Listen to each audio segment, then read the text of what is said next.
Sejam bem-vindos. Começa aqui mais um episódio de Do Compromisso à Ação. Este podcast é uma parceria entre o Observador e a PwC. Falamos aqui de ESG, as regras ambientais, sociais e de governança que conduzem cada vez mais a vida das empresas. Hoje vamos falar de posicionamento, de transparência, de credibilidade também nestas matérias e vamos fazê-lo com o Filipe Santos, é diretor da Católica Lisbon e professor de Inovação Social, e Rita Gonçalves, sócia da PwC, responsável pelas funções internas de regulação, gestão de risco e independência. Eu sou o Paulo Ferreira. Antes de mais, dou as boas-vindas a ambos. É um gosto tê-los aqui. Bem-vindos. Filipe Santos, começando por si, numa empresa, quando é que a prática ESG ganha credibilidade e deixamos de poder recear que estamos perante demasiado marketing ou greenwashing, por exemplo? Bom dia, Paulo. Rita, é um prazer estar aqui convosco. A prática de ESG, eu acho que ganha credibilidade e o tema da sustentabilidade ganha credibilidade quando as empresas percebem que não é só o imperativo moral, mas é também há um valor estratégico em ser sustentável e conseguem atrair mais financiamento a menor custo se adotarem métricas de ESG. Portanto, esta ligação ao que nós chamamos o business case, ao caso estratégico, é muito importante. E quando não é feito e quando é simplesmente uma resposta à regulação que vem da União Europeia ou a exigências que não são vistas como centrais, acontece um bocadinho às vezes, a gente faz porque tem que fazer, há um bocadinho de greenwashing, mas não vai à essência da estratégia, não vai à essência do nosso modelo de negócios. Isso é que é fundamental, porque quando vai à essência há enormes oportunidades de criação de valor e no fundo, de orientação para o longo prazo. E isso é o que nos dá a sustentabilidade, é essa capacidade de ver o longo prazo, ver os desafios e as oportunidades do longo prazo para o nosso negócio e para também a sociedade, e ao alinhá-las conseguimos criar valor de forma sustentada. Claro, quando entra na Rita Gonçalves, quando isto vai à estratégia mesmo, para isso precisamos também, certamente, qualidade de informação, dados, métricas, contexto, que nos permitam, e antes de mais aos gestores, saberem em que ponto é que estão e quais são os objetivos. Precisamente. Antes de mais, muito obrigada pelo convite, é um enorme prazer estar aqui consigo. Para discutir convosco, para discutir um tema tão relevante e urgente como sustentabilidade, com confiança, transparência e também este fenómeno do greenwashing. Como diziam há pouco, este tema da narrativa ESG e aquilo que as empresas comunicam em termos ambientais, sociais, de governação, só ganha credibilidade quando deixa de ser um slogan ou uma moda e se concretiza de facto numa estratégia clara, com metas específicas e com resultados mensuráveis. Costuma-se dizer que aquilo que não conseguimos medir, de facto não conseguimos saber. Certo, não conseguimos gerir também. Não conseguimos gerir, exatamente. Portanto, não basta dizer que somos sustentáveis, é preciso mostrarmos de facto como, quando e com que impacto. E, portanto, as métricas têm, de facto, muita importância.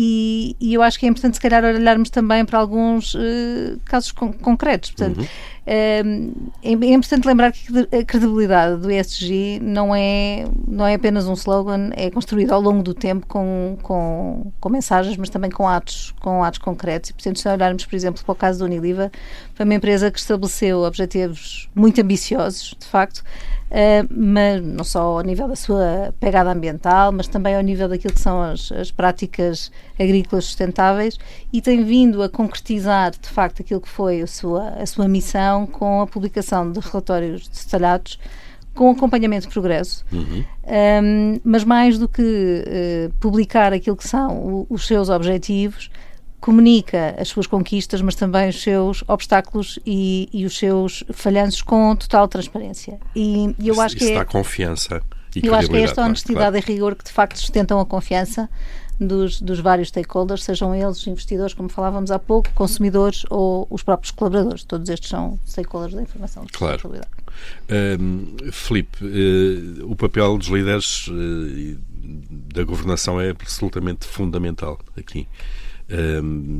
Para dar credibilidade ao ESG, mas também para a colocar num posicionamento estratégico, como há pouco disse. Sim, eu aliás considero que dentro do ESG, portanto Environmental, Social e Governance, e governação, eu acho mesmo que hoje em dia a governação é o elemento mais crítico na sustentabilidade e na gestão das empresas. Porque acaba por condicionar os outros todos, não é? Condiciona os outros todos e cria a confiança, a transparência, que são fundamentais para que as coisas funcionem. Aliás, há uns anos, quando se começou a investir, portanto, o ESG é muito e para dar métricas aos investidores para saberem onde investir e onde investir bem. E houve fundos que se começaram a posicionar para investir em empresas com boas cotações ESG. E depois houve comparações entre a performance, o desempenho desses fundos que investiam em ESG e aqueles fundos que investiam no mercado em geral. E chegou-se à conclusão que, a partir de certa altura, começou a ser mais rentável investir em empresas com bom desempenho de ESG, e o que diferenciava, de facto, o que dava o maior desempenho era a governação.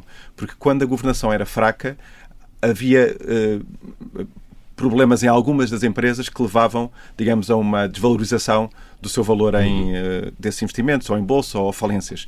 A governação é fundamental, e hoje em dia, que nós vivemos num mundo onde parece que tudo é possível e que a governação não tem, digamos, a visibilidade e a importância que se cá tinha há 5 ou 10 anos atrás, eu acho que é fundamental, e em particular no contexto europeu, ter-se uma governação exemplar em várias dimensões, não só nas dimensões que são faladas de anticorrupção e boas regras de direitos humanos na cadeia de valor, mas também na própria tomada de decisão empresarial, a não concentração de poder, o checks and balances na tomada de decisões, claro, porque isso leva a maior partilha e consensuação de decisões e a decisões mais ponderadas e mais estratégicas, porque é muito fácil concentrar uma pessoa de muito sucesso, concentrar poder e depois acaba por levar a decisões que não são tão auscultadas por um conjunto, digamos, de stakeholders e de interesses, que são os interesses da sociedade. Claro. A governação, para mim, hoje em dia, desempenha um papel crítico na gestão das empresas e dos boards. Rita, se me permite, eu acho que nós, quando falamos, este tema do ESG não é um tema novo, é um tema do qual já vimos a falar há vários anos, mas eu acho que se focou muito na questão do clima, para as empresas focou-se muito na questão ambiental, agora mais recentemente acho que se começou a focar muito, se calhar no segundo pilar, na questão social, mas este tema da governação eu acho que tem sido de facto um tema um bocadinho negligenciado e eu acho que em muitas empresas o que aconteceu é que se renegou este tema do ESG, renegou-se muito para as áreas do compliance, para as áreas regulatórias e, portanto, acabou por ser uma matéria... Cumprir, não é? Exatamente. Claro. Acabou por ser uma matéria um bocadinho do check the box. E eu acho que, de facto, onde nós verificamos que estes temas do ESG estão melhor geridos e funcionam melhor são, de facto, nas empresas onde estes temas do ESG são geridos do ponto de vista mais alto da organização. Estamos a falar da administração ou da administração, C-level? Exatamente. Estamos a falar de serem geridos ao nível da administração e mesmo organizações onde nós já verificamos que a própria performance da administração é gerida, monitorizada e a própria remuneração da administração é feita em função daquilo que são os objetivos e o cumprimento dos objetivos do ponto de vista ESG. Ou seja, se a empresa tem determinadas métricas que quer cumprir do ponto de vista ESG, a remuneração variável da administração é feita também, pelo menos parcialmente, em função daquilo que são o cumprimento dessas métricas. Portanto, aí é onde nós verificamos que de facto funciona melhor e vemos em ação, se pensarmos aqui naquilo que é aquilo também o tópico do nosso podcast, do compromisso à ação, é onde nós vemos de facto o ESG entrar mais em ação nas organizações. E para haver um alinhamento de interesses também, obviamente. Exatamente. Isso é fundamental. Depois há questões também que têm a ver com a verificação independente, com a confiança, auditoria externa, se quisermos. Filipe, é importante também este olhar, este escrutínio externo. Sim. Quando se iniciam novos objetivos, novas formas de pensar e novas métricas, há sempre uma dificuldade inicial porque não há bons parâmetros, não há bons indicadores, não há comparabilidade e, portanto, às vezes é necessário alguns anos em que se gera um ecossistema de reporte, de entidades que fazem agregação de informação, outras que divulgam índices, portanto, e é normal que numa fase inicial haja um bocadinho uma cacofonia de muita gente a tentar posicionar-se e alguma confusão. Eu sou muito bom em ESG aqui, mas naquela outra métrica eu sou muito mau e é a mesma empresa, como é que é possível? É normal numa fase inicial do processo. E nessa fase inicial às vezes acontecem fenómenos de greenwashing, onde eu digo que sou muito bom, mas eu sei que não sou, mas parece que sou. Mas os mercados vão amadurecendo, os mercados de ratings também vão amadurecendo, as métricas vão se tornando mais comparáveis e, portanto, é uma evolução, é uma maturação que se tem vindo a fazer e hoje em dia acho que temos um ecossistema de reporte, até por causa dos indicadores que são mais padronizados, tanto nas emissões de carbono como em outras áreas, que é mais fiável e rigoroso. E agora, curiosamente, temos, ironicamente, o problema contrário, que é como há aqui alguma, especialmente vindo da sociedade americana, algum backlash contra o ESG e a sustentabilidade, em vez de greenwashing, temos o greenhushing, onde as empresas querem adotar métricas e práticas de sustentabilidade e de ESG, mas não podem dizer que o estão a fazer, porque se disserem, podem levar retaliações. Alguns poderes públicos não ficarem zangados. Estamos aqui, ironicamente, claro. Eu acho que as empresas sabem que isto tem, o pêndulo vai de um lado para o outro, e o que é importante é não perdermos a noção do essencial, seja onde for que o pêndulo está. Neste momento, do lado americano, o pêndulo está de um lado que é anti-clima e anti-sustentabilidade e anti-ESG, e é pena, não é? Porque e vamos pagar todos caros, se calhar, essa postura. Do lado europeu, há muito foco na sustentabilidade, mas um bocadinho um abrandar das regras de compliance e dos timings para dar mais tempo às empresas para se adaptarem e para conseguirem não perder competitividade face a outros blocos. Mas eu acho que o tema de colocar a sustentabilidade no coração da estratégia empresarial continua muito crítico para o nosso futuro e ter um sistema financeiro que, reconhecendo isso, remunere e recompense as empresas que o fazem é fundamental e, portanto, eu acho que todos nós queremos que o nosso investimento seja aplicado em boas empresas que geram valor para a sociedade e não em aquelas que fazem especulação ou que têm externalidades negativas e que causam impactos que depois pagamos todos no futuro. Que são custo económico, sem dúvida. E pegando aqui no tema financeiro, Rita Gonçalves, lá está, mais do que uma questão regulatória, já há muito dinheiro colocado no ESG. Pelo sistema financeiro, as condições de financiamento já são diferenciadas conforme as empresas se posicionam mais acima ou mais abaixo nesse comprimento. Ou seja, até os ganhos económicos e financeiros já conduzem as empresas para aí, não?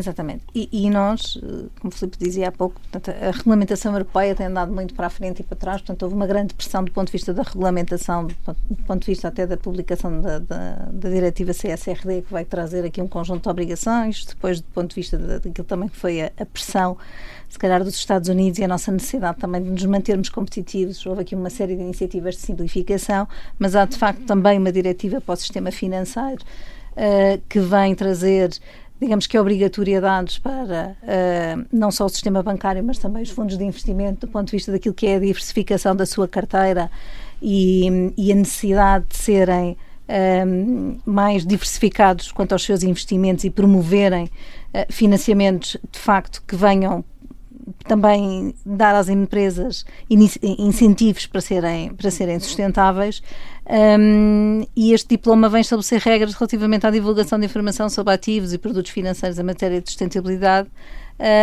que venha promover uma maior transparência ao nível daquilo que são as responsabilidades ambientais e sociais dos mercados financeiros, mais uma vez combatendo a questão do greenwashing e exigindo às empresas que sejam de facto mais transparentes quanto às suas iniciativas e promovendo um contexto de confiança para os investidores relativamente à sua tomada de decisão. Isso me permite dizer que, obviamente, o trust but verify é muito importante, não é? Nós não podemos confiar de facto só no que as empresas dizem, é importante também verificar a informação, principalmente numa era da desinformação que vivemos, é muito importante verificar e, portanto, acho que é bastante importante o papel que as empresas de verificação independente, sejam os auditores ou outras empresas que entrem neste mercado, como se fala, venham desempenhar o seu papel para garantir que a informação que é publicada e na qual os diversos stakeholders, sejam eles os clientes, os financiadores, os próprios colaboradores,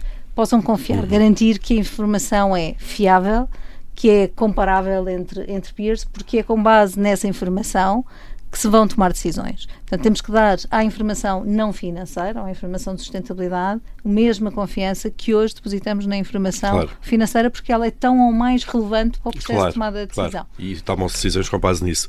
Estamos quase aqui a chegar ao fim do nosso tempo, mas Filipe Santos, até porque estamos perante uma pessoa com responsabilidades na Universidade Católica e professor também, como é que estamos de literacia ESG que é uma área relativamente recente, como sabem. Qual é o papel da academia na formação desta área? Eu acho que a academia tem um papel fundamental, porque treina as atuais gerações de líderes através da formação executiva e treina também os futuros líderes que estão muito empenhados no tema da sustentabilidade e querem, de facto, perceber melhor estas áreas. Nós temos criado várias disciplinas e integrado temas de sustentabilidade em todo o currículo e notamos grande apetência dos alunos. São as cadeiras mais procuradas, aquelas que têm a ver com inovação social, com ESG, com alterações climáticas e riscos climáticos. Como é que se hoje em dia, por exemplo, a questão do risco hoje em dia é crítica. Como é que se percebe o risco que certas alterações sociais ou climáticas têm na nossa atuação e como é que nos preparamos para um mundo diferente. Isso é uma área fundamental de trabalho das empresas. E depois sempre esta noção que temos que fazer as coisas não porque a lei nos pede ou porque o financiamento é mais barato, mas porque faz sentido económico e estratégico. Claro. Quem investiu cedo nas renováveis, por exemplo, teve um ganho enorme. Quem antecipa algumas tendências e olha para a economia circular e evita a dependência de fossil fuels e outros, consegue diversificar os seus riscos e a sua atividade. Portanto, a sustentabilidade, ao obrigar a olhar para o longo prazo e ao introduzir algumas restrições, faz as empresas mais inovadoras, porque com aquela restrição têm que se adaptar para um mundo que é o mundo que vai existir ao longo prazo e, portanto, torna as empresas mais resilientes e mais sustentáveis no longo prazo. Isso é que é o fundamental. Rita Gonçalves, ainda nesta área, e uma consultora como a PwC também é uma porta de entrada nas empresas precisamente para este conhecimento acumulado. Sim, nós notamos que não só as universidades têm investido fortemente em cursos nesta área, como também existem outros institutos, por exemplo, o Instituto Português de Corporate Governance, as próprias ordens profissionais, como a Ordem dos Revisores e outras, têm investido também na formação dos seus profissionais e a PwC, como outras consultoras, também não são exceção a esta preocupação e, portanto, nós temos investido, de facto, muitas horas não só no desenvolvimento de metodologias para responder a estas novas temáticas, mas em horas de formação também aos nossos profissionais para, de facto, respondermos àquilo que é a necessidade dos clientes, do mercado, relativamente não só a temas de verificação, mas também a temas de adoção de relatos de sustentabilidade e como é que se faz, qual é que é a informação importante para relatar, quais é que são as fontes nas quais eu me posso basear para ir buscar a informação relevante para relatar ao mercado e, portanto, temos de facto, acho que temos um papel importante não só em formarmos os nossos próprios profissionais, mas também ajudarmos o mercado a como é que responde aos desafios de procurar a informação que é relevante, que é comparável com os seus peers, de forma a cada vez mais e melhor reportar a sua informação de sustentabilidade. Olha, só uma nota final que às vezes isto exige investigação também e aprofundar o conhecimento. A Católica Lisbon e a PwC são parceiros, lançámos um projeto de Impact Accounting, que é exatamente como é que conseguimos incorporar algumas destas externalidades positivas e negativas que as empresas causam de forma mais clara na conta das empresas, para percebermos como diferenciar as boas empresas para a sociedade e as empresas que já não são tão boas como parecem. Portanto, não só a parte da formação como a parte da investigação e do conhecimento é fundamental e até temos colaborado nesta área com um projeto de investigação que está a correr muito bem. Isto é uma área, para fechar mesmo, em que já passámos aquele cabo em que deixa de ser uma ideia, um conceito e já é uma realidade, uma prática. Sim. Uma boa prática, no caso. Sim, eu acho que uma boa prática, mas é uma prática que, de facto, como o Filipe dizia há pouco, eu acho que só as empresas que, de facto, já compreenderam a importância real, mais do que isto ser um slogan, eu acho que já perceberam a importância real da sustentabilidade, é que vão ter capacidade de continuar a operar de uma forma sustentável no futuro. Quem o não conseguir fazer, ou quem não o fez já até este momento, de facto, vai perceber que vai ter mais dificuldade no futuro de continuar a operar e responder aos desafios. Embora há ventos contrários e, portanto, há ganhos que foram feitos no avançado da sustentabilidade, mas também há forças contrárias que estão a puxar para trás. Falámos algumas delas. E, portanto, nós temos que ter muito cuidado para não nos deixarmos perder o que é o foco no essencial e na sustentabilidade de longo prazo das pessoas, do planeta e das empresas, que são o veículo de transformação e de inovação e prosperidade para o mundo. Muito bem. Filipe Santos, Rita Gonçalves, foi um gosto recebê-los aqui. Obrigado por terem estado neste episódio do Compromisso à Ação. Este podcast é uma parceria entre o Observador e a PwC.